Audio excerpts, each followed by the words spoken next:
আসসালামু আলাইকুম। আজকের রেসিপিটা এমনভাবে তৈরি করব যে আপনারা রাস্তা থেকে যে 60 টাকা 50 টাকা দামের বার্গার সেটা আর কিনে খাবেন না, ঘরে তৈরি করেই খাবেন।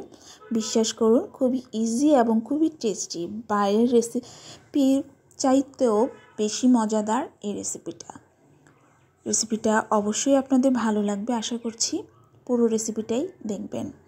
আমরা বাজার থেকে যে 60 টাকার বার্গারটা কিনে খাই তার চাইতেও ভালো হবে ইনশাল্লাহ। নিয়ে নিচ্ছি চিকেনের বেস্ট। ওইখান থেকে আমি একদম ছোট ছোট করে কেটে নিয়েছি। ভালোভাবে ধুয়ে পরিষ্কার করে পানি ঝরিয়ে নিলাম। দেন সাথে দিয়ে দিচ্ছি আমি অল্প পরিমাণে জিরা গুঁড়া, সাথে দিয়ে দেব সাদা গোলমরিচের গুঁড়া। আপনারা চাইলে কালো গোলমরিচের গুঁড়াটাও ইউজ করতে পারেন। দিয়ে দিচ্ছি আদা এবং রসুন বাটা। দেন তার সাথে আমি ইউজ করছি ওয়েস্টার সস,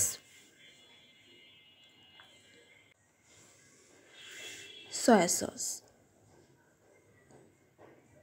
এবং এর সাথে অ্যাড করে দিচ্ছি অল্প পরিমাণে লেবুর রস, দিয়ে দিচ্ছি চিলি সস এবং টমেটো সস।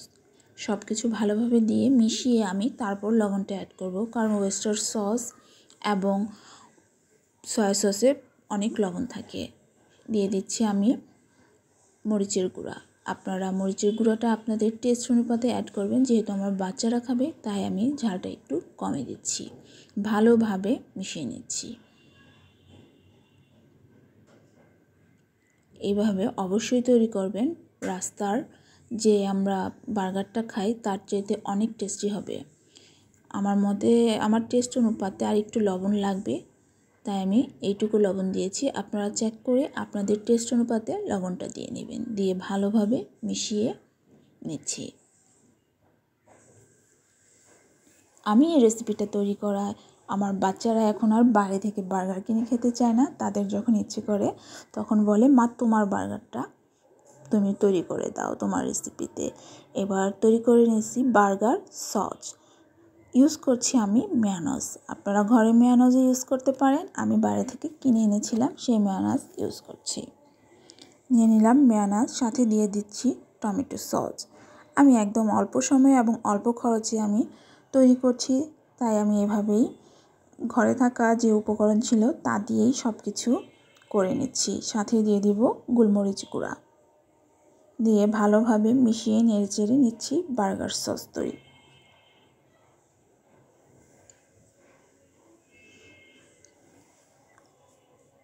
সাথে দিয়ে দিচ্ছি আমি চিনিটা অবশ্যই দিবেন, তাহলে টেস্টটা খুবই ভালো আসবে।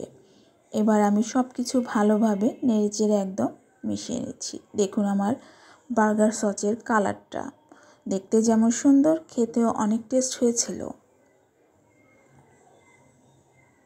আপনারা টেস্ট করে করে দেখবেন, যেরকম টেস্ট আপনারা পছন্দ করেন ওই অনুপাতে আপনারা মশলাগুলো ইউজ করবেন। এবার আমি বার্গারের যে বান সেটা কিনে এনেছিলাম 15 টাকা করে, সেটা মাঝখান থেকে কেটে নিচ্ছি। চাইলে আপনারা বার্গার বান বাসায়ও তৈরি করে এই রেসিপিটা করতে পারেন। আমার যেহেতু বাচ্চারা ইমিডিয়েটলি খেতে চায় তাই আমি ঘরে তৈরি করার সময় পাইনি।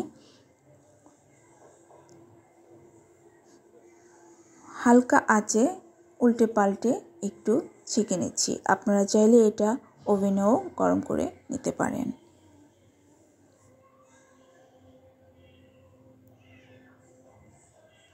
এবার আমি তৈরি করে নেব ভিতরের আসল ম্যাজিক। দিয়ে দিচ্ছি প্যানে একটুখানি তেলে এবার আমি আগে থেকে যে ম্যারিনেট করা চিকেনগুলো ছিল সেটা দিয়ে সুন্দরভাবে কুক করে নেব। আপনারা চাইলে এই পর্যায়ে বাটার বা ঘিও ইউজ করতে পারেন। আমার কাছে বাটার ছিল না, তাই আমি রান্নার রেগুলার যে তেল ওইটা ইউজ করেছি। এবার আমি নেড়ে চেড়ে ভালোভাবে রান্না করে নিচ্ছি সেই ম্যারিনেট করা চিকেন।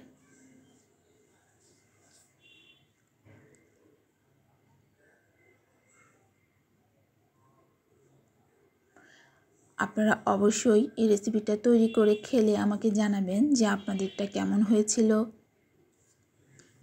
ভালোভাবে নেড়েচেড়ে আমি কুক করে নিলাম। এই তো আমার চিকেন রান্না হয়ে গেছে।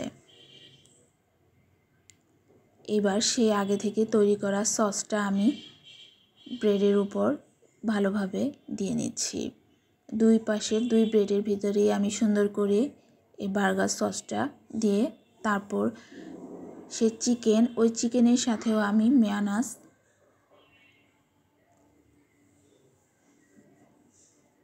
দিয়ে মিশিয়ে নেব।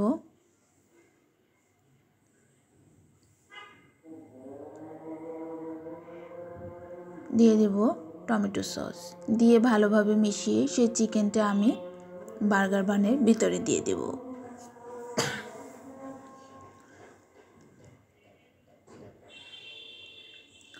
এই চিকেনটা যখন মেয়োনেজ এবং টমেটো সস দিয়ে মাখাচ্ছিলাম তখন আমার বাচ্চারা অনেকগুলো খেয়ে ফেলেছে। তাদের কাছে এমনিতেই খুবই ভালো লাগছিল, বলছিল অনেক টেস্ট হয়েছে। আমি এই সাথে দিয়ে দিচ্ছি গোল গোল করে কেটে রাখা টমেটো এবং শসা। আপনারা চাইলে এখানে লেটুস পাতা বা চাইনিজ পাতা ইউজ করতে পারেন, আমার বাসায় ছিল না, আমি আগেই বলেছি। বাড়িতে যে উপকরণগুলো থাকে তা দিয়ে আপনারা খুবই হেলদি এবং টেস্টি বার্গার তৈরি করতে পারবেন, সেই রেসিপি আমি আপনাদের সাথে দেখাবো। তাই আমি আমার বাসায় যে রেগুলার যে জিনিসগুলো ছিল তা দিয়ে আমি বার্গারটা তৈরি করে নিলাম। সাথে দিয়ে দিয়েছি গোল করে কেটে রাখা পেঁয়াজ। এবার উপরের পার্টেও আমি সেই সসটা ভরিয়ে নিচ্ছি। সস দিয়ে এবার আমি ঢেকে দিচ্ছি। দেখুন, দেখেই বোঝা যাচ্ছে কতটা ইয়ামি হয়েছে। আসলেই অনেক মজা হয়েছে, বিশ্বাস করেন খুবই টেস্ট হয়েছে।